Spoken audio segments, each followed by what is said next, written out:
현대사회의 제3주차 수업 시작하도록 하겠습니다. 강의 계획에 나와 있는 것처럼 오늘은 이제 지난주에 이어서 정치 부분 두 번째 시간입니다. 우리가 지난 시간에 민주주의를 공부를 했습니다. 오늘은 이제 정치 과정을 공부를 하고 다음 주에 또 남은 그 정치 부분이 있습니다. 주로 헌법에 나와 있는 정치 제도에 관한 얘기들이 있어요. 그거를 우리가 다음 주에 하고 그렇게 해서 정치 부분을 다 마치고 그 다음에 이제 법 부분으로 넘어가도록 그렇게 하겠습니다. 지금 이제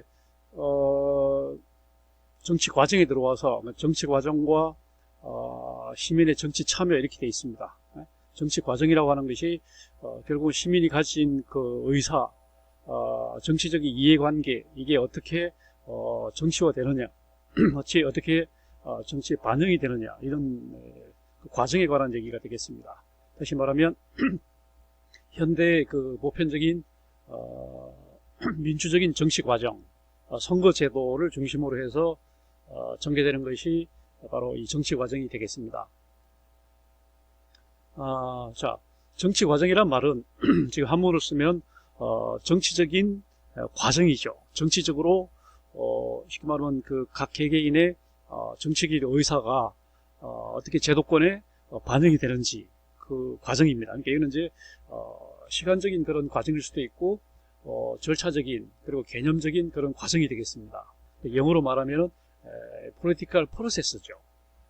프로세스입니다. 그러니까 각 개개인의 의견들이 어떻게 취합이 되어서 쉽게 말하면 정당이나 이익 집단과 정당을 거쳐서 어떻게 정치권에 반영이 되는지 그 과정이 되겠습니다. 다시 말하면 선거라고 하는 거, 그 다음에 정치 참여라고 하는 걸 통해서 정치 과정이 이루어지는 거죠.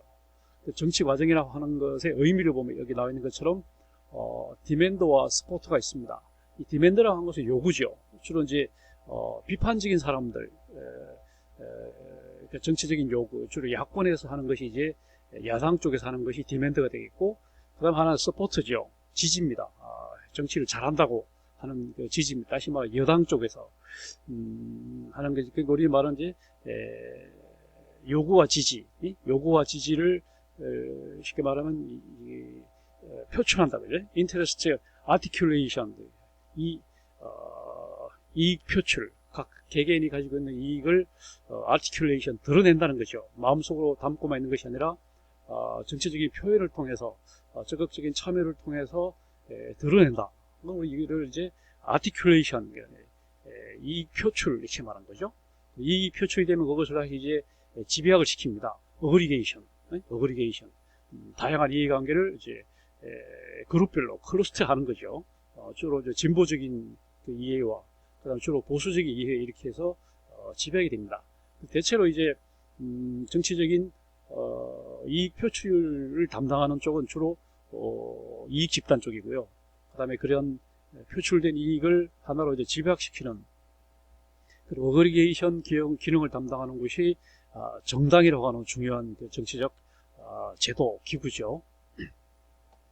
그래서 우리가 이제 시대적으로 구분해 보면 정치 과정을 이제 전근대적 정치 과정, 그다음에 근대적 정치 과정, 현대적 정치 과정 이렇게 3단계로 나눠볼 수 있겠죠. 전근대적 정치 과정은 주로 우리가 말하는 그 고대와 이제 중세 시대 때까지 이게 전근대적 정치 과정. 이 시기를 볼 것 같으면 주로 왕이나 그다음에 뭐 귀족이나 영주 같은 그런 사람들이 이제 위로부터 아래로의 권위주의 이게 이제 지배했던 시기였고, 그리고 일방적인 지배였죠. 그러니까 룰, 통치, 가버먼트. 이 가버먼트라고 하는 것은 위로부터 아래로의 통치를 막 일방적인 통치. 이게 이제 전근대적인 정치 과정이었다고 한다면, 그러니까 이때는 뭐 정치 과정이라고 할 만한 그런 게 없었던 거죠. 일방적으로 하향적인 그런 지배와 통치, 이게 전근대적이었다면, 이제 근대에 들어와서는 우리가 말하는 이제 프랑스 대혁명 이후에 근대에 접어들어서의 정치 과정이라고 하는 것을 한마디로 표현하면 권력 분립과 입법 국가라고 말할 수 있습니다. 우리가 권력 분립 지난 시간에 얘기했습니다. 절대적인 권력은 절대적으로 부패한다 이런 말이 있잖아요. 그래서 권력을 분산시켜서 디비전 오브 파워 이렇게 말하죠. 권력을 분산시킨다고 하는 겁니다. 그래서 우리가 지난 시간에 이야기한 것처럼 존 로크는 집행부와 사법부로 나눠가지고 이권 분립을 해야 된다. 그러니까 집행부는 의회와 그 다음에 이제 내각 이렇게 해서 이것이 집행부가 되는 것이고 그 다음에 이제 사법부 이렇게 해서 이권 분립을 해야 된다 라고 하는 것이 로크의 이제 그 권력 분립론이었잖아요. 여기에 기초해서 오늘날 영국식 의원 내각제가 성립이 된 거고, 그 의원 내각제가 이제 유럽으로 확산이 돼 가지고 서유럽 전반에, 그리고 유럽의 대부분의 국가들이 다 이런 이권 분립제에 기초한 의원 내각제를 따르고 있고, 이게 이제 아시아로 와서도 인도랄지 일본이랄지 이런 나라들이 다 그 로크식의 이권 분립제에 기초한 의원 내각제를 채택하고 있습니다. 대부분의 나라들이 다 의원 내각제예요. 쉽게 말하면 미국과 한국을 뺀 대부분의 나라들은 다 의원 내각제다. 미국과 한국만 대통령 중심제다 이렇게 말할 수 있는 거고, 나머지 나라들은 대체로 의원 내각제 이렇게 말할 수 있는 겁니다. 또 하나가 이제 몽테스키에가 법의 정신에서 주장했던 것이 삼권 분립론을 주장했잖아요. 입법, 사법, 행정, 삼권 분립론을 주장해서 여기에 이제 기초해서 나온 제도가 바로 미국식 대통령 중심제입니다. 이 미국식 대통령 중심제는 신생국들에 의해서 많이 채택이 돼서 주로 이제 개발도상국들이 대통령 중심제를 많이 이제 수용을 한 그런 지금 형태라고 볼 수 있는 건데, 하여튼 그래서 근대에 들어와서는 이런 권력 분립에 기초해서 이평군주제, 일단은 이제 헌법을 제정하고 왕도 이제 법의 지배를 받고 하잖아요. 그 당시에 이제 입법부가 가장 중요한 권력 부서 중에서 입법부가 가장 중요한 부서였고, 그 당시 이제 중요한 것은 어떤 법을 만드느냐, 어떤 법을 제정하느냐 하는 게 중요한 그런 시대였기 때문에, 이런 시대를 우리는 입법국가 시대다 이렇게 얘기를 하는 겁니다. 그러다가 이제 2차 대전이 끝나면서 현대에 들어와서 정치 과정은 협치 시대가 됐습니다. 가본문트라고 하는 위로부터 아래로의 통치가 아니라 이제는 협치, 민관 협력, 우리가 흔히 말하는 민관 협력이죠. 일방적으로 정책 결정을 하고 뭐 집행하는 것이 아니고 계속적으로 이제 시민들과 이제 협동하고 이렇게 협의하는 그런 형태, 이걸 우리는 협치다 이렇게 말하고, 영어로는 가버넌스다 이렇게 말합니다. 똑같이 이제 거본이라고 하는 말에서 나왔지만, 거본먼트는 이제 위에서부터 아래로의 그 일방적인 하향적인 그런 통치라고 한다면, 거버넌스는 수평적인, 우리 흔히 말할 때 이제 시민단체나 이익단체나 그 다음에 정당이나 이런 여러 제도를 통해서 계속 이제 협력을 통해서 의사결정을 하고 뭐 집행을 하고 이렇게 나가는 것이 협치라고 합니다. 그래서 현대에 들어와서는 이 협치가 중요해졌어요. 일방적으로 이렇게 하는 것이 불가능해졌다는 얘기입니다. 그리고 이제 현대에 와서는 행정국가가 됐습니다. 입법부가 법을 만드는 게 중요한 것이 아니고, 이제 만들어진 법을 집행하는 행정이 중요한 그런 시대가 됐습니다. 그래서 이것을 집약해서 우리는 행정국가다 이렇게 이제 얘기를 하는 겁니다. 행정국가다. 행정부가 굉장히 기능적으로도 비대해져 있고, 그 다음에 입법부보다 훨씬 더 중요한 것이 이제 행정부가 됐다, 이런 행정부라는 거죠. 이런 식으로 정치 과정은 시대적으로 변화되어 왔다 이렇게 얘기할 수 있겠습니다. 자, 그 다음에 현대 정치 과정의 특징, 지금 얘기한 것처럼 오늘날 정치 과정은 아까 말한 것처럼 거버넌스가 굉장히 중요해졌고, 그래서 우리가 말하는 지금 밑에서 나올 겁니다. 이제 보편적인 이익을 추구하는 NGO가 있어요. 우리가 말하는 준정부, 비정부 조직이죠. 정부로부터 지원을 받지 않은 독립적이고 자율적인 시민단체, 이게 이제 NGO가 굉장히 중요해졌고, 그 다음에 이제 이익집단도 굉장히 중요합니다. 이번에 지금 뭐 의사들 뭐 파업 여기서 봤지만, 이익집단이 잘못되면 또 이제 그야말로 이제 집단 이기주의가 되지만, 뭐랄까 이익집단들이 서로 이제 상호 조정을 해서 또 이렇게 타협과 뭐 아까 지난 시간에 나왔던 톨러랑스 이런 게 이제 적용이 되면 사실은 이익집단이 이렇게 나쁠 건 아닙니다. 그러니까 이익집단, 그 다음에 이제 정당, 이런 걸 통해서 하여튼 사회 각계각층의 단체들과 정부가 계속적인 협력을 통해서 이제 의사결정을 하고 이제 정책을 하는 그런 형태, 그게 우리 이제 거버넌스란 거죠. 그래서 이제 정도의 차이가 있지만 나라마다 이제 정도의 차이는 있긴 하지만 거버넌스가 굉장히 중요한 그런 시대가 바로 현대다 이렇게 얘기할 수 있는 거고, 또 하나가 이제 대표성입니다. 오늘날 이제 직집민주주의라고 하는 것은 직집민주주의 제도 자체가 갖는 우리가 지난 시간에 얘기했듯이 제도 자체가 완벽하지는 못하고 중구정치로 흐를 가능성도 있고, 또 직접민주주의라고 해서 반드시 좋은 게 아닙니다. 그래서 오늘날의 민주주의 형태는 다 간접민주주의, 대의민주주의가 되다 보니까 이 굉장히 이제 분화된 그런 각계각층의 다양한 이해관계를 어떻게 골고루 반영을 하느냐, 이게 굉장히 중요한 과제가 됐습니다. 이게 우리가 한마디로 말하면 대표성이라고 하는 건데요. 이 대표성. 그래서 이게 리프레젠타티브니스라 이렇게 이제 해서 어떻게 하면 대표성을 높일까 이렇게 해서 우리는 여러 가지 제도로 이제 고민을 하는 겁니다. 1차적으로 이제 지역 대표 원리에 의해서 이제 지역구를 잘게 쪼개서 소선거구제로 하냐, 대선거구제가 좋으냐, 이걸 이제 신중히 검토를 해서 하여튼 선거구를 잘 지역 대표 원리.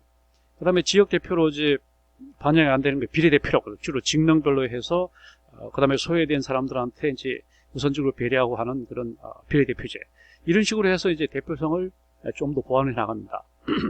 그럼에도 불구하고 또 이제 사표 문제가 발생하기 때문에 지난 시간에 다 얘기했듯이 이런 사표를 또 반영하기 위해서는 정당명부식 또 비례대표제로 또 이제 도입이 되는 거고, 또 이제 근소한 차이로 낙선하는 사람들을 이제 구제해주는, 그게 이제 우리가 지난번에 말했듯이 석패율 제도, 이런 거 하여튼 해서 여러 가지 제도들을 계속 이제 우리가 개발하고 보완하고 함으로 해갖고 간접민주주의 형태를 굉장히 세련화시키는 겁니다.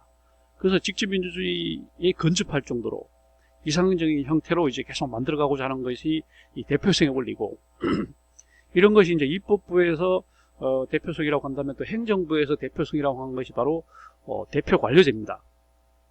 지금은 이제 우리가 옛날에 이제 사법시험이랄지 지금 행정고시랄지 지금 없어졌습니다만 외무고시랄지 이런 공무원 시험 제도가 뭐냐면 관료를 뽑는 그런 공무원 시험 제도가 너무 이제 전문성 능력 위주로 뽑다 보니까 이게 이제 쉽게 말하면 대표성이 떨어진다는 거죠. 남녀 성비 또 균형이 깨지고 지역별로도 균형이 깨지다 보니까 이제 나온 것이 대표 관료제 얘기가 나온 겁니다. 이게 처음에 나온 것은 이제 미국에서 공무원들이 너무 이제 백인들을 중심으로 되니까 흑인들한테 좀 코트를 줘야 되지 않냐.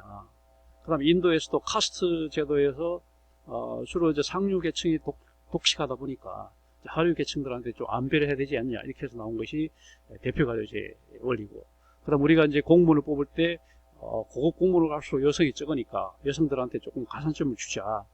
그다음에 하급 공무원을 갈수록 남성들이 또 불리하니까 남성들에게 조금 가산점을 주자. 그리고 지역별로 좀 안배를 해서 그냥 점수로만 뽑다 보니까 서울, 경기, 수도권에서 너무 많이 이제 합격을 하니까 지방은 다 불합격하고 이러다 보니까 이제 인구 비례를 해야 되지 않을까. 서울이 전체 인구 5분의 1이면 서울에서 5분의 1만 뽑고 그 다음에 경기도에서도 5분의 1 뽑고 이런 식으로 해서 인구 비례를 뽑는 것이 이게 맞지 않냐, 이렇게 나온 것이 바로 대표 관료제 원리입니다. 그래서 이런 대표 관료제도 이제 중요한 대표성이 되는 얘기가 되어 있고요. 그 다음에 하나가 이제 정책이라고 하는 건데요. 이게 이제 70년대에 굉장히 중요하게 등장했던 것이 바로 정책이었습니다. 다시 말하면 정치 과정의 중요한 산물, 아웃풋이 바로 이제 정책이잖아요. 이 정책이라고 하는 게 굉장히 중요한 거예요. 이런 정책의 목표와 수단, 그 다음에 정책 과정, 이런 게 굉장히 이제 중요해졌고, 그다음 정책 과정에 있어서 정책을 결정하는 의회, 그 다음에 정책을 집행하는 행정부, 그 다음에 이제 정책을 평가하는 사법부, 이런 것들이 다 중요한 문제가 됐다. 그 다음에 이제 정책에 있어서의 가치, 우리가 정책을 정치 과정에 어떤 아웃풋을 낼 때 어떤 가치를 반영을 할까, 이런 이제 가치 문제입니다. 사실 효율성을 중요시할까, efficiency 그러면 이제 능률성이죠. 능률성을 중요시할까, 그러니까 인풋 아웃풋의 비율을 극대화하는 것이 가장 중요한가, 아니면 effectiveness, 효과성이죠. 목표 달성도가 중요하냐. 그 다음에 디모크라시, 민주성이죠. 각계각층의 참여와 공개, 이런 것이 중요하냐. 그 다음에 이퀴티, 형평성이죠. 주로 불우한 사람들한테 조금 가산점을 주는 게 이게 좋은 게 맞는 게 아니냐. 이퀄리티, 일단 가장 기본적인 평등을 보장해야 되지 않냐. 법 앞에 평등, 뭐 우리 흔히 말하는 무전유죄, 유전무죄가 아니라 하여튼 평등의 원리가 이게 기본이 돼야 되는 거 아니냐. 그 다음에 프리덤, 자유를 구속해서 되겠느냐. 각 없는 사람들이, 있는 사람들의 자유, 없는 사람들의 자유 다 이제 보장하는 게, 이런 이제 정책 가치들이 서로 상충하다 보니까 이게 어떤 가치를 더 중요시 해야 될까. 그리고 또 영역별로 볼 때 어떤 영역에서는 어떤 가치를 더 중요시 해야 될까. 이게 굉장히 우리의 중요한 뭐랄까요, 고민사항인 거죠. 그 다음에 하나가 이제 정치 과정에 중요한 게 참여입니다. 참여라고 하는 것이 굉장히 중요하거든요. 그 다음에 이제 정치 발전이라고 하는 것은 각 나라의 그 정치 수준을 이제 가늠하는 건데, 그 정치 발전의 수준을 가늠하는 것이 이제 참여 정도입니다. 얼마나 이제 국민들이 정치에 직접 참여하느냐. 일단 투표율 같은 거, 그 다음에 이제 그 사람들이 얼마나 정당에 많이 가입하느냐. 그러니까 진성 당원 비율이랄지 이런 것들이 이제 중요해요. 그 다음에 정당이 이런 제도가 얼마나 안정되어 있느냐, 이런 것들. 그 다음에 뭐 정당에 어떻게 잘 계열화되어 있느냐, 사회 각계각층의 이익을 반영할 수 있도록 정당이 얼마나 계열화되어 있느냐, 이런 것들이 이제 굉장히 중요한 정치 발전의 척도가 되는 겁니다. 정치 발전의 중요한 어떤 뭐랄까 기준이라고 할까요? 하나가 바로 참여입니다. 참여, 파티시페이션. 이 참여라고 하는 것이 굉장히 이제 중요한데, 이게 능동적이고 자율적인 참여가 돼야 되는 거죠. 동원적인 그런 참여가 아니라. 그래서 이런 참여라고 하는 것이 순기능이 있습니다. 참여를 통해서 대민주주의의 약점을 보완을 할 수가 있어요. 그러니까 직접 민주주의에 근접할 정도로 참여를 많이 이제 길을 열어줘야 되는 거죠. 지금 그래서 지난번에도 한번 얘기 나왔던 것이 투표율을 높이자, 이렇게 해서 이제 투표에 참여한 사람들한테 뭐랄까요, 경품, 추첨을 해서 경품을 주자, 뭐 이런 얘기도 있었고, 그 다음에 또 투표가 재밌는 그런 흥미를 유발하기 위해서 투표장, 개표장에서 무슨 뭐 퍼포먼스나 무슨 이벤트 같은 것도 한번 해보자, 이런 얘기가 나올 정도로 참여는 굉장히 이제 중요하고, 그 다음에 이런 참여를 통해서 다양한 이익이 각계각층의 이익이 이제 반영이 돼야 되는 거고, 그 다음에 참여를 통해서 참여를 하기 때문에 또 이제 책임을 지려고 하잖아요. 그러다 보니까 주권 의식이 성장을 하고, 그 다음에 이제 내가 뭔가를 했다 하는 그 정치적인 효능감을 제고할 수 있게 되기 때문에 참여는 대단히 중요한 게 되는 겁니다. 물론 역기능도 있습니다. 지금 말한 것처럼 참여의 역기능은 지나치게 정치에 과열이 되고 막 정치에 너무 지나치게 정치 분위기가 과열되고 이런 것은 또 혼란과 불안을 가져올 수 있는 그런 역기능도 되고, 막 서로 흑색 선전도 하고, 요즘 문제가 되는 가짜뉴스, 명백한 가짜뉴스를 만들어서 막 퍼뜨리고, 거기에 대해서 책임도 안 지고, 그다음에 법적으로 그 사람들을 처벌할 수 있는 규정이 전혀 없고, 이러다 보니까 언론들이 무책임하게 가짜뉴스를 대량 생산하는, 우리나라에서도 그렇고 미국에서도 마찬가지입니다. 트럼프가 뭐 잘못하고 있는 것도 있지만 명백한 가짜뉴스를 만들어서 기자들이 막 뿌리는 거죠. 소송을 제기해봐야 그 나오는 사법부의 판단이, 처벌이 너무 미미하다 보니까 거기서 당하는 사람들은 치명타를 입는데 가해 그 언론 기자나 이런 사람들은 전혀 피해를 안 입는, 이런 그게 결국 다 참여해서 나오는 그런 문제점인 거죠. 그 다음에 하나가 이제 이런 참여를 하지 않는 것을 우리는 정치적 무관심이라고 합니다. 아파시, FC라고 하죠. 앞에 A, FC, 감정이 없는 겁니다. FC. 그러니까 우리 이것을 무관심이다. 흔히 말 DK 그룹이다. I don't know, don't know의 첫자를 따서 DK 그룹이다. don't know, don't care, don't know 그룹이다. 이렇게 해서 그런 무관심이 문제가 되는 거죠.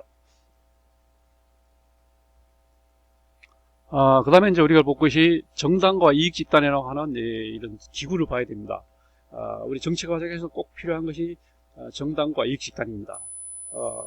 뭐냐면 각 개개인들이 개별적으로 정치에 참여한다는 것은 현실적으로 굉장히 어려움이 있습니다.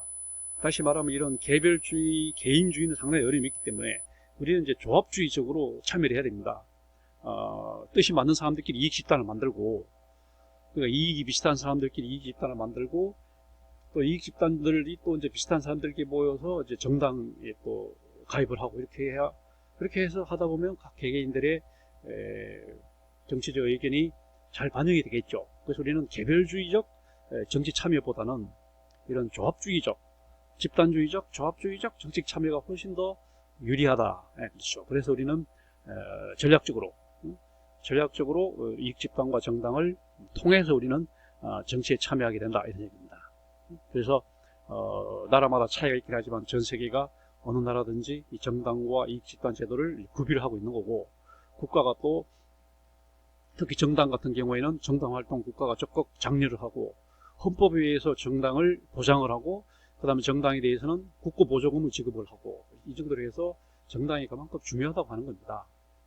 여당도 중요하지만 야당도 정부의 정책에 대해서 건전한 비판을 하고 대안을 제시하고, 또 파트너십을 설정을 해서 또 뭐랄까, 그야말로 화합, 통합 장치로 작동하는 것이 바로 정당이란 말이에요.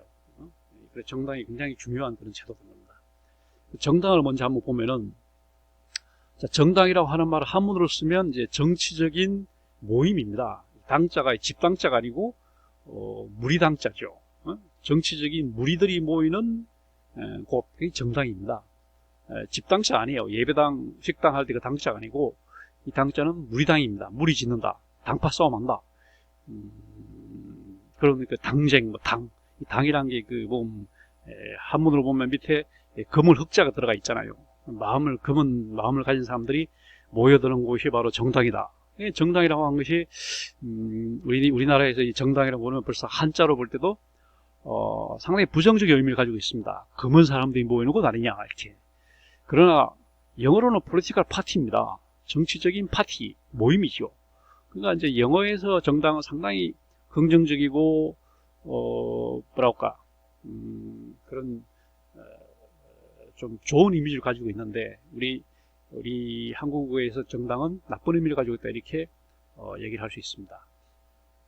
이 정당은 아까 말한 것처럼 이제 헌법에서 정당의 활동을 보장을 하도록 그렇게 되어 있고, 정당을 해산하려면 반드시 헌법재판소에 의해서만 정당을 해산할 수 있도록 이렇게 되어 있습니다. 우리나라 지금 70년 역사 동안 전무후무하게 정당이 해산됐던 적이 통합진보당이었죠. 우리가 잘 알 겁니다. 박근혜 정부 때 헌법재판소 결정으로 통합진보당이 해산됐습니다. 이건 우리나라 역사상 전무후무한 일입니다. 이거는 이제 굉장히 많은 논란을 가져왔습니다. 한쪽에서는 정당의 활동을 헌법이 보장한다고 해놓고 왜 마음이 안 맞다고 해산을 하냐, 그렇게 하면 정당의 헌법 규정을 빼라, 이런 말도 있었고, 반대쪽에서는 국가의 기본을 흔드는 정당을 어떻게 허용할 수 있냐, 뭐 이렇게 해서 양쪽이 팽팽하게 이제 맞섰던 적이 있습니다. 그런 헌법에서 보장하는 정당을 더 이제 구체적으로 규정하기 위해서 정당법이 제정이 되어 있고, 정당법에 의하면은 각 정당은 이제 선거를 위해서 정책을 개발하도록, 그 정당의 기본 정강 정책이 있습니다.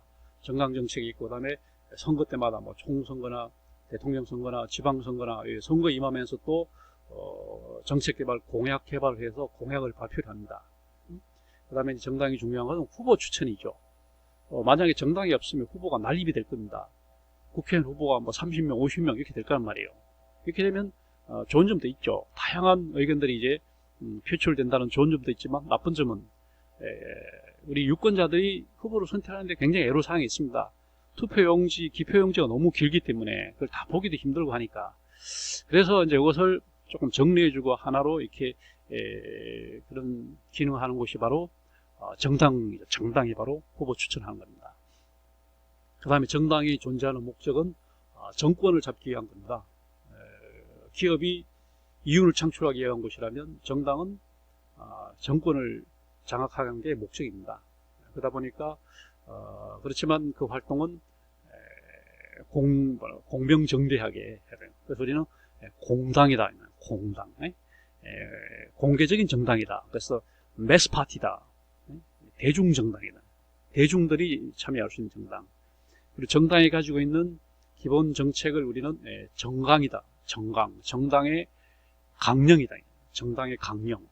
영어로 플랫폼이라고. 그 다음에 각 정당들은 집권을 할 때 대통령 선거를 통해서, 그 다음에 총선거, 국회의원 총선거를 통해서 정부를 구성할 수 있는 능력을, 다시 말해 수권 능력을 가져야 됩니다. 너무 허약한 정당에서는 안 되는 거고. 그렇죠? 정당이 하는 기능은 아까 말했듯이 다양하게 표출된 그 정치적인 이해관계를 집약시키는 겁니다. 이익집단들이 표출한 그런 이익들을 뭐랄까 하나로 이렇게 집약시켜주는 인터레스트 어그리게이션, 이익을 집약해주는 기능을 하는 것이 바로 정당이고, 그 다음에 인라이트먼트입니다. 계몽시키는 거죠.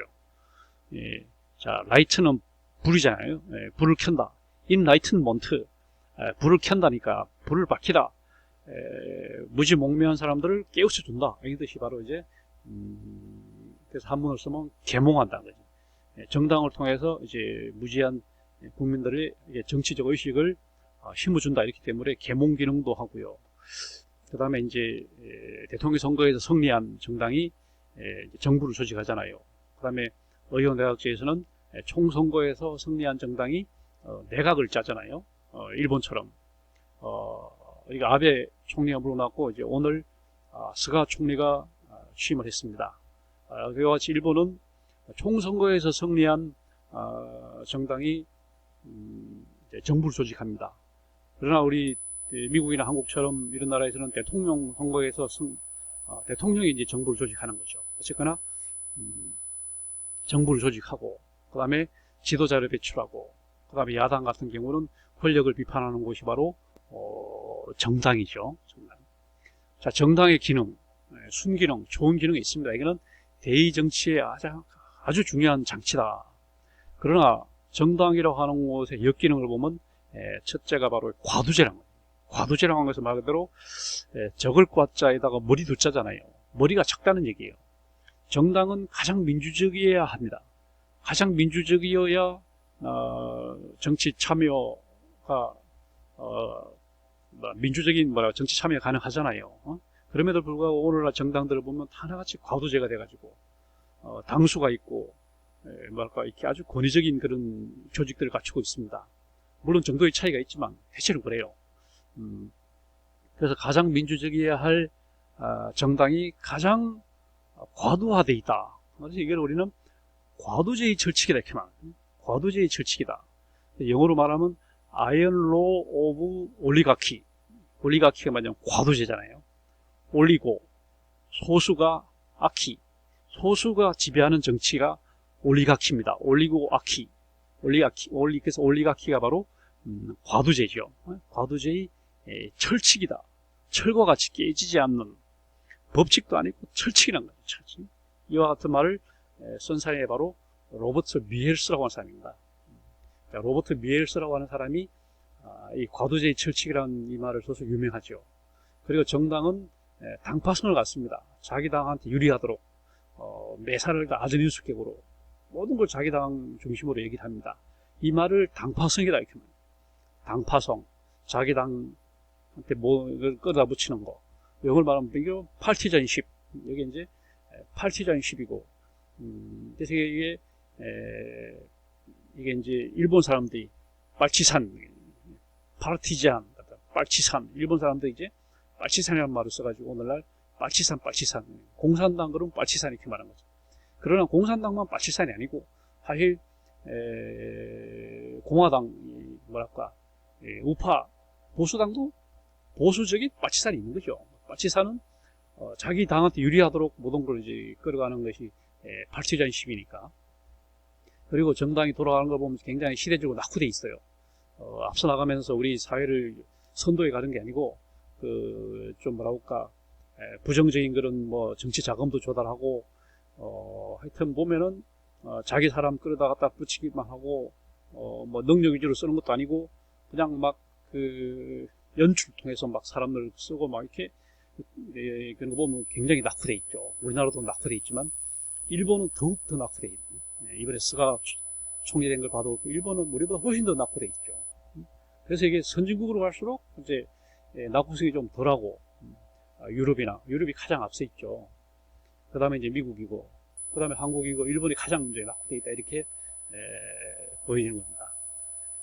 그 다음에 이런 정당 정치가 가능하려면 정치적 자유주의가 가능해야 돼요. 그래서 헌법으로 정치적 자유를 보장해야 됩니다. 우리가 말하는 언론, 출판, 집회, 결사의 자유를 완전히 보장을 해야 되고, 양심의 자유를 보장을 해야 되고, 이게 이제 요건이고요. 그 다음에 정당 안에서도 당내 민주주의가 돼서 권위적이지 않고 일반 국민들의 의견들이 정당에 잘 반영이 될 수 있는 그런 민주적인 절차가 구비되어 있어야 됩니다. 그 다음에 정당제도, 복수 정당제입니다. 우리가 말하는 중국처럼 중국 공산당 하나가 일당 독재죠. 그다음 북한처럼 허수아비 정당이 몇 개 있습니다. 그러나 사실 그 북한도 사실 일당 독재입니다. 그래서 이런 나라들은 국호에서 조선민주주의 인민공화국, 조선민주주의 인민공화국으로 말하고 중국도 중화인민공화국이라고 민주를 강조하지만 사실은 내부를 돌아보면 일당 독재고 선거가 없습니다. 중국은 아예 선거가 없고 북한은 그냥 가짜 선거만 하고 그 다음에 러시아는 조작 선거만 하고 이런 나라들은 말은 민주주의라고 얘기를 하지만 전혀 민주주의가 아니라는 것은 선거가 사실상 없기 때문에 존재하지 않기 때문에 그래서 이제 제대로 된 정당제도라고 하면 복수 정당제를 말하는 겁니다. 대체로 이제 바이파티 시스템, 양당제, 멀티파티 시스템, 다당제, 대체로 양당제로 많이 돌아갑니다. 미국, 영국 이런 나라들이 대표적이죠. 양당제. 그리고 유럽이나 독일이나 프랑스나 이런 나라들은 또 다당제로 돌아갑니다. 다당제로 가지만 사실 여기는 또 선거가 끝나거나 뭐 연립정부도 만들고 하다 보면 결국은 여기도 보수 진보로 또 계열화가 됩니다. 여기도 사실상 돌아가는 거 보면 뭐 양당제처럼 돌아가는 거고, 그래서 둘 다 장단점이 있습니다. 우리나라도 지금 사실 다당제지만 사실 양당제처럼 돌아가고 있고, 일본도 다당제지만 사실은 일당 독재처럼 일본은 자민당이 지금 뭐 거의 영원히 뭐 집권하고 있는 것이 일본이기 때문에 자 그리고 헌정 제도별로 정당 제도가 바뀌어 왔다. 그죠? 우리나라 특히 한국의 정당 제도를 좀 돌아보면 첫째로 우리나라 정당은 문제점 첫째로 권위주의가 강하다. 굉장히 강합니다. 옛날에는 각 정당의 최고 높은 사람을 당수라고 그랬습니다. 당수, 신민당 당수, 공화당 당수 이렇게 말했어요. 그 다음에 이게 너무 이제 권위적이다 그래서 총재, 무슨 당 총재로 바꿨다가 오늘날은 대표 이렇게 바꿨습니다. 많이 그래도 순화가 됐습니다. 당수보다는 총재, 그 다음에 대표 이렇게 이제 바뀌었습니다. 또 하나 더 내려가야 되겠죠. 비서장 이렇게 비서 이렇게 또 바뀌어야 될 겁니다. 하여튼 권위주의가 강하고요. 그 다음에 지역주의가 강합니다. 쉽게 여당은 예를 들면 호남 기반, 그 다음에 뭐 야당은 또 영남 기반, 그 다음에 또 여당은 또 강북 기반, 또 야당은 또 강남 기반 이런 식으로 지역주의가 강해요. 이게 뭐 나라도 다 뭐 미국도 마찬가지입니다. 사실 공화당 민주당이 코커스 중심으로 한다고 하지만 미국도 사실 권위주의적인 게 강해요. 그 다음에 지역주의도 미국도 보면 남북으로 쪼개져 갖고 북부 쪽 뉴욕주나 펜실베니아 쪽은 항상 진보 쪽입니다. 텍사스나 또 남부 쪽은 또 항상 또 공화당 쪽이에요. 그러니까 지역주의는 뭐 영국도 마찬가지고 어느 나라든지 지역주의는 다 있습니다만은 우리 한국은 작은 나라인데 이게 더 심하다는 거죠. 작은 나라는 더 심하고 이게 또 안보 그 남북 분단 상황과 또 결부가 돼가지고 또 이게 더 지금 악화된 그런 측면이 있고 또 역대 정부들이 이거를 좀 조장을 한 거죠. 조장을 해서 이게 악용해왔던 그런 측면이 있습니다. 그 다음에 하나가 명망과 정당. 한 사람을 중심으로 해서 당이 만들어진다는 거예요. 한 당을. 국민의당 그러면 뭐 누가 사람 있잖아요. 그 사람이 그냥 사라지면 그 정당은 사라지는 겁니다. 우리나라는 계속 명망과 중심으로 정당이 만들어졌다. 근데 정당의 역사가 굉장히 짧죠. 네? 민주당은 굉장히 오래됐다고 이제 얘기를 하지만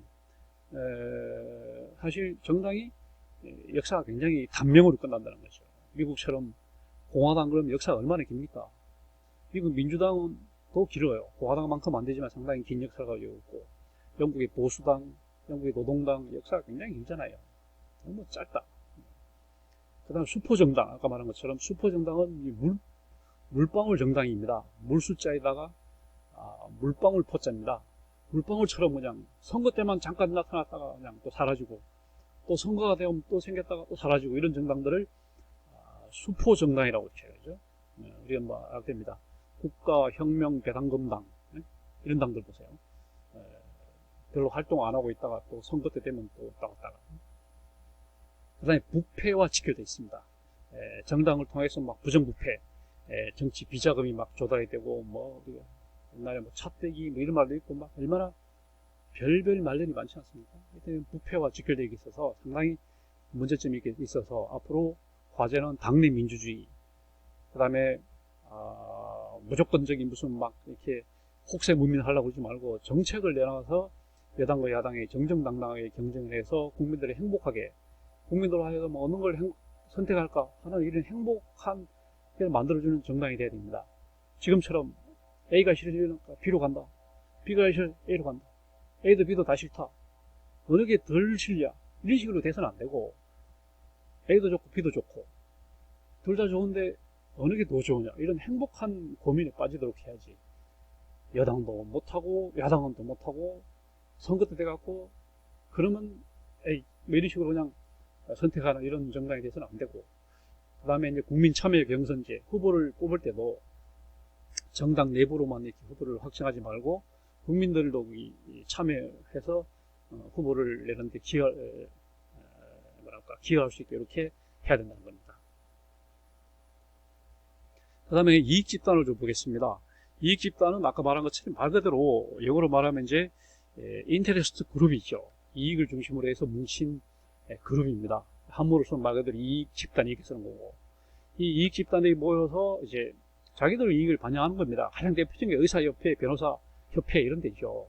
그다음 노동조합 연합회, 노조연합회, 총학생회, 뭐 교수협의회, 하여튼 이런 데가 전부 이익집단 아닙니까? 약사협회, 무슨 한의사협회, 간호사협회, 주로 직능별로 이렇게 해서 자기들 이익을 어떻게든 반영하려고 하는, 그러니까 이런 사람들이 이익집단이고, 이 사람들은 이제 그냥 모이는 게 아닙니다. 정치권에다가 힘을 행사하는 거죠. 그래서 그건 당연히 압력을 행사하는 단체가 된 겁니다. 그래서 프레셔 그룹입니다. 결국 이익집단과 압력단체는 같은 말이지만, 이익집단은 그 모임의 동기를 얘기하는 거고, 동기, 이익을 위해서 모였고, 그다음 압력단체라고 할 때는 어떤 수단을 얘기하는 거죠. 그런 이익을 관찰하기 위한 수단으로 압력을 행사하는 겁니다. 그 집단 구성원들한테 회비를 해서 그 회비를 갖고 로비를 하고, 그렇죠? 로비도 하고 뭐 이렇게 해서 압력을 행사하는 거죠. 압력단체. 아까 말한 것처럼 정당이 과도제화가 되고, 그러다 보니까 이익집단이 훨씬 더 중요해지고 있어요. 정당이 제기를 못하니까 그냥 이익집단이 바로 그냥 정치 참여하는 그런 식의. 그 다음에 오늘날 이익이 너무 다원화되다 보니까 보다 단순한 형태의 그 정당 제도를 통해서 이익을 반영하는데 애로사항이 있어서 그냥 이익집단이 중요하고, 그 다음 정부 기능이 많아지다 보니까 이익집단이 점점 더 중요해지고 있다, 이렇게 얘기할 수 있습니다. 그 다음에 이익집단에도 순기능과 역기능이 있어요. 이익집단이 이제 순기능도 합니다. 자기들끼리 모여서 뭐 서로 상호 부조도 하지만 또 사회 봉사도 하기도 하고 또 홍보 활동도 하고 이런 또 순기능도 있어요. 그 다음에 역기능은 뭐 집단 이기주의죠. 이번 의사 파업에서 보듯이 역기능을 드러내는 겁니다. 그 다음에 이익이라고 하는 것이 편파성도 있고 공공성도 있다는 겁니다. 그 다음에 하나가 이제 시민단체죠. NGO라고 하는 말이 말 그대로 Non-Government Organization입니다. 비정부 조직이죠. 조직체 중에 정부로부터 재정 지원을 받지 않는 순수 자율적인 독립적인 단체, 이런 단체를 우리는 NGO다 이렇게 말하는 겁니다. 핵심은 정부로부터 재정 지원을 안 받고, 물론 대기업한테도 안 받고 오로지 회원들이 회비로서만 재정적으로 독립할 수 있는 독립적인 그런 단체죠. 일단 재정이 독립돼야 활동을 뭐랄까요, 공평하게, 뭐랄까요, 공정하게 할 수 있으니까. 그래서 시민단체의 가장 두드러진 성격이 바로 공공성입니다. 다시 말해 이익 집단은 편파적이잖아요. 자기들이 이익만 도모하잖아요. 8.7이 이제 이익 집단이라면 시민단체는 공공성, 공통이익. 이거로 말하면 뭐 참여연대, 그다음에 뭐라고 경실련, 뭐 환경연합 이런 데가 이제 시민단체잖아요. 아까 말한 이익 집단은 자기들이 이익만 도모하지만 시민단체는 우리 사회의 보편적인 이익을 도모하면서 정부로부터 재정 지원도 받지 않으면서 오로지 회비로만 운영이 되는 그런 단체인 거죠. 이게 많이 등장하게 된 배경은 대의민주주의가 한계점을 드러내고, 그 다음에 사회적 소수자가 자꾸 이렇게 소외되고 참여 통로가 없기 때문에 그에 대한 관심, 그 다음에 범지구적으로 이제 협력을 할 필요가 생긴 거죠. 예를 들면 정부의 무슨 뭐라고 할까요? 정부의 부패를 감시한다. 그러면 이제 반부패 뭐 연합 이렇게 있으면 세계 무슨 트랜스페런시 인터내셔널 국제 투명성 기구, 이런 각국에 있는 뭐 부패 감시 기구들이 서로 협력을 하기 위해서 이제 시민단체들이 생겨나는 거죠. 시민단체는 이제 나라로부터 돈을 받지 않는다. 비정부성, 난가버먼트, 비당파성, 누구 편도 들지 않는다. 보편적인 이익만 추구한다. 비영리성, 영리를 추구하지 않는다. 그 다음에 자발성, 돈을 받지 않는다. 그 상근 직원들도 돈을 받아서는 안 되는 거죠. 자율성, 자유롭게 그야말로 누구의 간섭도 받지 않고, 그 다음에 공익만 추구하고, 순기능, 권력을 감시하고 비판하고, 지방자치에 도움을 주고, 공통이익을 추구하고, 범세계적 협력을 하고, 사회적 약자를 배려하고, 민주주의의 학습장 역할을 한다는 점에서는 아주 좋은 점이지만 나쁜 점도 많습니다. 특히 우리나라에서는 시민 없는 시민단체다 이렇게 말하죠. 시민단체 들어가 봤더니 상근 직원이나 뭐랄까 주도적인 사람들이 평범한 시민이 아니고 특별한 사람들이 하더라. 그 다음에 재정자립도가 낮더라. 회원들이 회비를 운영하기가 현실적으로 어렵다는 거죠. 그러다 보니까 정부로부터 돈을 안 받아야 되니까 결국은 기업들한테 돈을 받다 보니까 삼성, 현대한테 돈을 받다 보니까 환경운동연합이 삼성한테 말을 못하는 거죠. 돈을 받기 때문에. 이런 낮은 재정자립도, 그 다음에 들어가 보면 또 당파적인 이익도 추구를 해요. 가만히 들어가 보면 뭐 환경운동연합 들어가 봤더니 거기는 뭐랄까 정말 순수한 뜻의 환경운동을 하는 것이 아니고 좀 다른 이해관계가 있다라고 하는 거죠. 자, 그 다음에 이제 여론, 언론 이걸 좀 봐야 됩니다. 이게 또 중요하잖아요. 우리가 직접 정당을 통해서 정치에 참여하지만 거기에 또 큰 영향을 주는 것이 여론과 언론입니다. 자, 여론이라는 말은 이제 한문으로 쓰면 이렇게 씁니다. 여론, 여자라고 하는 것은 이제 가운데 술의 것자가 들어가고 이게 여론이라고 쓰고, 한문으로는 퍼블릭 오피니언입니다. 의견 견해 가운데 좀 공식적인 공공성을 갖는 그런 의견이 바로 여론이에요. 이게 출발 지점은 바로 단순 문제입니다. 이게 참 전세값이 마구 오르고 있구나. 그러면 이제 나만이 느낄 수 있습니다. 이거 내가 내 수입 갖고는 이 전세값 상승을 감당하기 어렵구나. 그럴 때는 이제 사회적으로 단순한 개인적인 문제에 불과하지만 여기에 대해서 이제 동의하는 사람들이 한두 명 이렇게 늘어나게 되면 비로소 사회적 쟁점이 됩니다. 이슈가 되는 거죠. 이거 전세 문제다. 문제다. 이렇게 해서 임대차 보호법을 개정을 해야 되겠다. 제정을 해야 되겠다. 개정을 해야 되겠다. 이렇게 이제 가는 거고. 그게 좀 더 이제 동의하는 사람들이 많아지면 그게 비로소 여론이 되는 거죠. 여론. 그 여론이 되고. 그 여론들 가운데 이제 공식적으로 다루어야 할 정책 과제로 다루어야 할 그런 가치가 있는 것들만 이제 의제가 되는 겁니다. 이런 의제를 이제 영어로는 아젠다다, 어젠더다 이렇게 말합니다. 아젠더가 되는 거예요. 여론은 그런 과정을 거치는 거고, 여론의 종류는 보면 이제 상향식 여론이 있습니다. 밑에 이제 일반 서민들이 생각했던 여론들이 위로 전달되어 올라가는 여론이 있을 수 있는 거고, 그 다음에 하향식 여론도 있습니다. 윗사람들이 느낄 때 문제가 된다고 싶은 것들이 이제 아래쪽으로 번져오는 그런 또 하향식 또 여론이 있습니다. 상향식 여론 같은 것은 뭐 집값 문제가 이런 거라고 보고, 하향식 여론 같으면 예를 들면 뭐 사법제도를 좀 민주화해야 되지 않을까. 예를 들면 검찰만의 기소 독점권이 문제가 아니냐. 예를 들면 사법부의 판사 한 사람의 판결 하나가 국민들한테 너무 큰 영향을 준다. 이번 우리가 이제 코로나 사태에서 봤듯이 그 모 교회 목사가 이제 광화문 집회를 주도했는데 그 사람이 이제 구속돼 있는데 풀어주라고 했던 판사, 그리고 그 집회 허가를 했던 판사, 이 사람은 나름대로 자기도 이제 고민을 해서 그렇게 해줬지만 그렇게까지 엄청난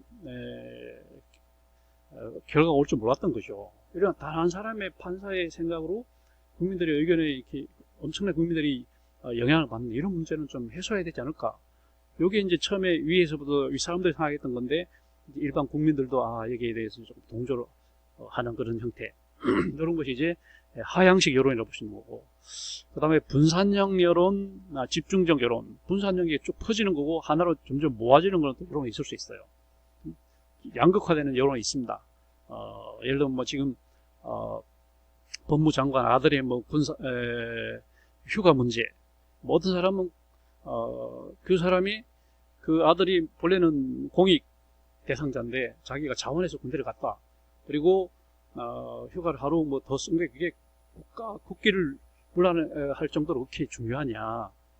이렇게 말하는 사람이 있는가 하면 지도자일수록 도덕성이 중요하다. 또 이렇게 말하는 사람이 양쪽으로 좀 쪼개지는 이런 분산형 여론, 이런 그죠. 뭐 법무장관뿐 아니라 지금 뭐 정의연대 같은 경우도 그렇고 뭐 이런 게 주로 분산형 여론이고, 집중적 여론은 이제 뭐 집값이 너무 오르고 있다. 집값을 잡아야 되겠다. 코로나 이거 어떻게든 2단계, 2.5단계 이거 어떻게 해야 돼. 이런 것들은 주로 이제 의견이 모아지는 그런 여론이잖아요. 그 다음에 언론이 있습니다. 언론은 주로 이제 매스컴, 신속한 정보를 전달하는 것입니다. 이게 이제 주로 기사를 통해서, 아티클을 통해서, 신문 기사, 아니면 뭐 TV에서 뉴스 기사를 통해서 이제 하는 게 이제 정보를 전달하는 거고, 두 번째는 해설과 비판입니다. 요거는 사설을 통해서, 에세이를 통해서, 이 사설이라고 하는 말은 영어로 그 언론사의 논설입니다. 각 언론사별로 KBS에서, MBC에서 그 회사가 가지고 있는 기본적인 논조가 있습니다. 예를 들면 MBC는 약간 진보적으로 이제 논설을 냅니다. 그러나 또 SBS 같으면 보수적으로 냅니다. 이런 식으로 미국도 마찬가지고 워싱턴 포스트, 뉴욕 타임스 같은 이런 진보적인 데는 진보적인 사설을 냅니다. 그러나 또 보수적인 신문들도 있잖아요.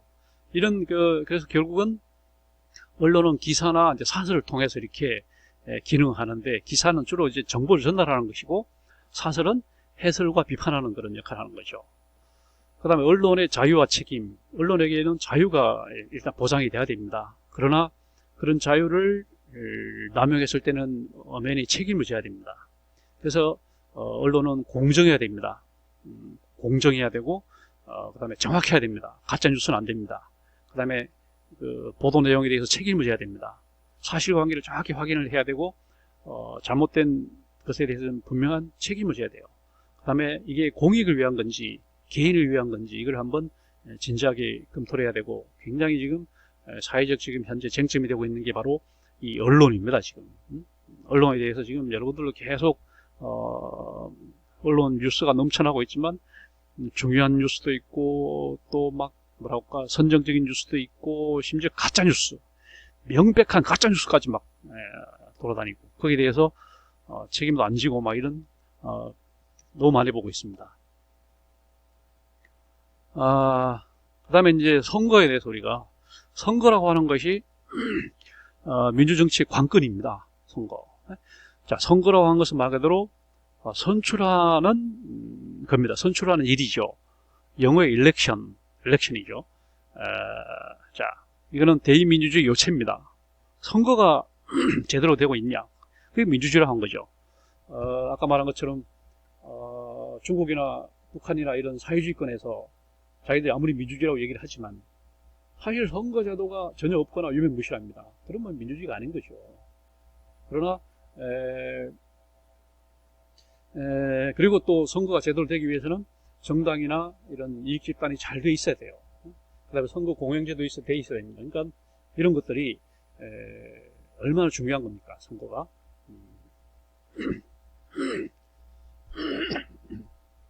그래서 선거라고 하는 게 기능을 보면 첫째 가장 중요한 게 대표자를 선출하는 거죠.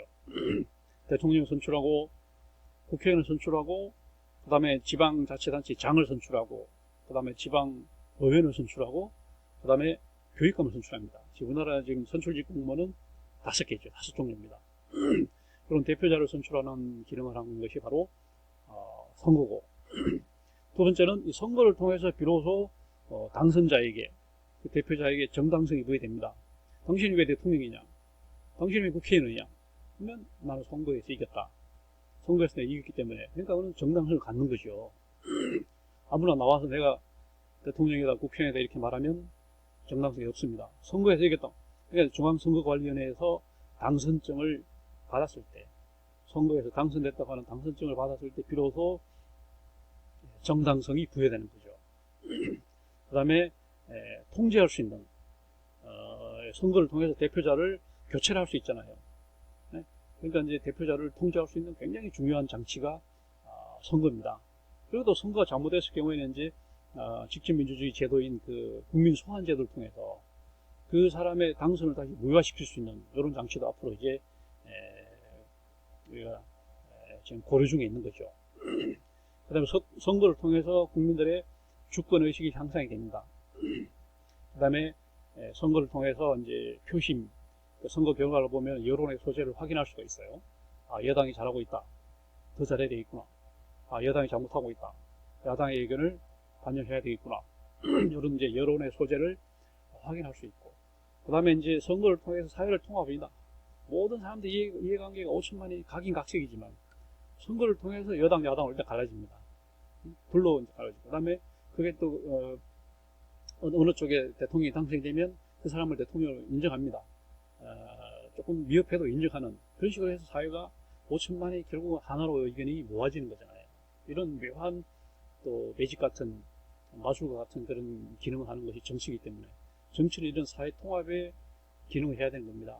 지금 우리 한국 정치처럼 자꾸 분열시켜갖고 서로 분열해서 선거에서 이긴 쪽은 만세를 부르고 선거에서 지는 쪽은 대성 통곡을 하는 이런 상태가 돼서는 안 되고, 선거 승리하는 사람들이 부담을 느끼고, 패배하는 사람들도 또 격려를 하고, 잘해봐라, 내가 패배를 인정한다, 이런 식으로 해서 서로가 이런 화합과 통합과 축제의 장이 선거인데, 이게 이제 분열 갈등만 자꾸 깊어지는, 선거가 반복될수록 사회가 통합되는 것이 아니라 사회가 점점 갈라지고 하는 이런, 이게 이제 선진국과 후진국의 차이입니다. 유럽은 저렇게 다당제로 해서 정당들이 다양하고 하지만 선거를 하면 할수록 반복할수록 사회가 통합이 되고 축제의 장이 됩니다. 그러나 후진국으로 갈수록 선거를 하면 할수록 갈라지고 막 선거 불복 소송에 극한적인 막 시위 데모에 막 이런 것들이 분열의 장이 돼요. 이게 이제 그런 차이라고 보시는 건데, 그러니까 선거 원칙으로 4가지 잘 알죠. 보통선거, 평등선거, 직접선거, 비밀선거입니다. 이 중에 제일 중요한 것은 물론 보통선거입니다. 이게 이제 보통선거권의 것은 일정한 연령에만 이르면 남녀노소, 종교, 어느 게 관계없이 선거권을 준다. 19살입니다. 만 19세를 넘으면 원래 20세였던 것이 19세로 낮아졌습니다. 앞으로 이제 18세로 돼야 되고, 유럽 같은 경우에는 16세까지 내려와 있습니다. 앞으로 이 연령을 좀 더 낮춰야 될 필요가 있는 거죠. 그래야 고등학생들도 좀 책임의식 갖고 좀 성숙된 정치적 판단도 하고 정치적 관심, 참여 이런 걸 유도해서 앞으로 성인이 되면 보다 성숙된 민주시민이 될 수가 있겠죠.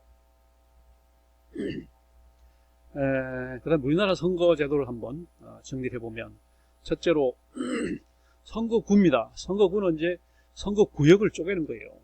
이게 이제 간접 선거, 간접 민주주의가 되다 보니까 선거 구구를 하나로 할 수는 없잖아요. 대통령 선거는 지금 우리나라 단일 선거구제입니다만은 국회의원 선거나 지방선거, 그다음에 교육감 선거는 선거구를 나눕니다. 그래서 선거구를 잘게 쪼개는 그런 선거구제를 소선거구제라고 하고, 크게 쪼개가지고 2명, 3명씩 뽑는 이런 선거구제를 중선거구제, 더 많이 뽑으면 5명 뽑는다. 그럼 대선거구제 이런 식으로. 소선거구제는 선거구제를 잘게 쪼개는 만큼 각 선거구마다 최다 득표자만 당선이 되게 하는, 그게 바로 소선거구제고, 중대선거구제는 말 그대로 선거구를 크게 쪼개니까 큰 선거구에서 2~3명까지 이제 당선자로 확정하는 이런 제도를 중대선거구제라고 하는 것이죠. 그러니까 이걸 너무 어렵게 생각하면 안 되고 거꾸로 혼동할 필요가 없어요. 그리고 소선거구제 장점이 있습니다. 잘게 쪼개서 1등만 당선되다 보니까 관심이 굉장히 많이 집중이 되겠죠. 그런 나쁜 점은 과열이 되겠죠. 중대선거구제는 반대로 생각하면 됩니다. 이런 것들은 여러분들이 혹시 뭐 시험 본다고 할 때 이런 것들을 혼동할 필요가 없어요. 상식적으로 생각해 보면 되는 거죠. 우리나라 현재 대통령 선거구제는 단일 선거구제 돼 있고, 그 다음에 국회의원 선거구제나 지방선거 할 때는 소선거구제를 채택하고 있습니다. 그러다 보니까 이제 예를 들면 강서구 같은 경우에는 인구가 60만이 되다 보니까 가, 멀, 병까지 지금 셋으로 쪼갰잖아요. 그게 이제 만약 중대 선거구제 되면 강서구를 하나로 해가지고 3등까지 당선시키고 4등부터 떨어지고 이런 식으로 하면 그게 중대 선거구제 되겠죠. 그래서 이 장단점을 봐야 되고요. 이게 굉장히 또 정치적인 이해관계가 또 얽혀 있습니다. 예를 들면 호남 같은 경우에 인구가 지금 500만 밖에 안 되고, 영남 같은 경우는 1500만 이렇게 되기 때문에 사실 중대 선거구제로 하게 되면 예를 들면 뭐 호남에서 국민의힘이 당선자를 낸다고 해도 얼마 얻지 못합니다. 그러나 2등으로 당선된다고 해도 얼마 얻지 못해요. 그러나 이제 영남에는 선거가 인구가 많다 보니까 더불어민주당이 다 2등으로 다 당선됩니다. 그러면 훨씬 더 많은 당선자가 됩니다. 그러니까 현재 중대 선거구제는 여당에서는 하자고 그러겠죠. 야당이 반대할 겁니다. 그러니까 다 이런 이해관계로 지금 사실 다 점철되어 있는 것이 선거구 제도예요. 그 다음에 선거의 종류입니다. 총선거, 말 그대로 전원이 전체적으로 참여하는 걸 총선거라고 보고요. 그 다음에 그 구역별로 무효다, 당선 무효다 그러면 이제 재선거. 그 다음에 중간에 뭐 보궐이 생겼다 그러면 보궐선거 이렇게 하는 거죠. 그 다음에 방식에는 직접 선거, 그들은 다 직접 선거합니다. 미국처럼 선거인단을 통해서 하는 간접 선거가 있습니다. 그 다음에 당선자 결정 방식에서 대부분은 다수 대표제를 택합니다. 1등 당선된 사람. 모조리티 룰. 그래서 이제 소선거구제는 1명만 당선되는 거고, 중대 선거구제는 뭐 2명, 3명, 4명 이렇게 다 이제 다수 순으로 가는 겁니다. 그러나 또 소수 대표도 있을 수 있어요. 소수 대표. 그 다음에 비례대표, 직능대표, 지역대표, 전국대표 이 식으로 뽑을 수 있습니다. 구분할 수 있고요. 그 다음에 투표 건수를 나눌 수 있는데 1인 1표제가 일반적입니다만은 지금 우리가 이제 국회의원 선거나 지방선거 할 때는 1인 2표제를 합니다. 일단은 후보를 한 사람 뽑고 정당을 또 한 번 뽑잖아요. 이걸 우리는 정당 명부식 비례대표제다 이렇게 얘기하는 거죠. 1인 2표제. 그 다음에 선거 관리입니다. 민주주의에서 굉장히 중요한 게 이제 선거다 보니까 선거는 정부에서 관리하는 겁니다. 그래서 우리는 그걸 선거 공영제다 이렇게 말합니다. 선거 공영제. 그래서 헌법상에 중앙선거관리위원회를 두고 있습니다. 중앙선거관리위원회 두고 있고, 이 중앙선거관리는 상권 분립해서 입법부, 사법부, 행정부 어디에도 속하지 않는 기구입니다. 이걸 우리는 독립규제위원회다 이렇게 말합니다. 그만큼 독립성을 보장을 하고 있습니다. 그리고 중앙선거관리위원회는 사층제를 가지고 있습니다. 중앙의 중앙선거관리위원회와 시, 특별시, 광역시, 각 시도 선거관리위원회, 그 다음에 시군구 선거관리위원회, 그 다음에 현장 선거관리, 이렇게 해서 현재 선거관리는 4층제로 되어 있다, 이렇게 얘기할 수 있겠습니다. 그 다음에 선거구 법정주의입니다. 아까 말한 것처럼 이 선거구를 나누는 것이 굉장히 정치적으로 예민한 그런 사안이기 때문에 이 선거구를 마음대로 못 나누게 반드시 법으로만 정하도록 되어 있습니다. 이거를 선거구 법정주의다 이렇게 말하고, 이거는 우리가 알다시피 옛날에 미국에서 게리 맨드링이라고 해서 게리라는 사람이 자기가 당신 되도록 선거구를 삐뚤삐뚤하게 선을 그어서 이제 선거구를 만들었잖아요. 이런 폐해를 막기 위해서 선거구 법정주의로 해서 지금 우리나라는 통합선거법이 제정이 되어 있습니다. 그래서 선거구를 바꾸려면 법을 개정해야 되도록 굉장히 까다롭게 이렇게 해놓은 겁니다. 우리나라 현행 선거제도는 통합선거법과 교육자치법 두 개의 법으로 시행이 됩니다. 통합선거법에서는 대통령 선거를 12월에 치르도록 되어 있습니다. 국회의원 선거를 4월에 치르도록, 그 다음에 지방선거를 6월에 치르도록 이렇게 규정하고 있는 것이 통합선거법입니다. 그리고 교육자치법에서 교육감을 뽑도록 되어 있습니다. 그리고 교육의원은 지방선거로 들어갔습니다. 그래서 지금 우리나라는 통합선거법에서는 대통령, 국회의원, 지방자치단체장, 지방의원 이렇게 네 가지를 뽑고, 교육자치법에서는 교육감을 뽑는 이런 식으로 지금 운영하고 있는 것이 우리나라 현재 선거제도입니다. 자, 이렇게 하면 우리가 정치 과정을 다 공부를 했습니다. 그렇게 되면 다음 주에는 정치를 한 번 더 할 겁니다. 다시 말하면 헌법 내용을, 헌법이 바로 정치법이니까 헌법 내용을 중심으로 해서 정치에 관한 내용들을 공부하고, 또 나머지 법 부분을 가지고 또 제5주차부터 공부를 해서 우리가 14주, 15주까지 아마 예정했던 진도를 다 맞출 수 있게 될 겁니다. 이 책에서 조금 이제 진도가 달리 나갈 수 있어요. 예를 들면 다음 시간에 하는 내용들을 하고 그 다음 시간에 하는 내용들이 약간 이렇게 뒤바뀔 수 있는데, 일단 교재하고 이 강의안이 약간 다를 수 있지만 내용은 똑같습니다. 그러니까 책 내용을 한번 여러분들이 꼼꼼하게 읽으면서 진도를 따라오면 좋겠습니다.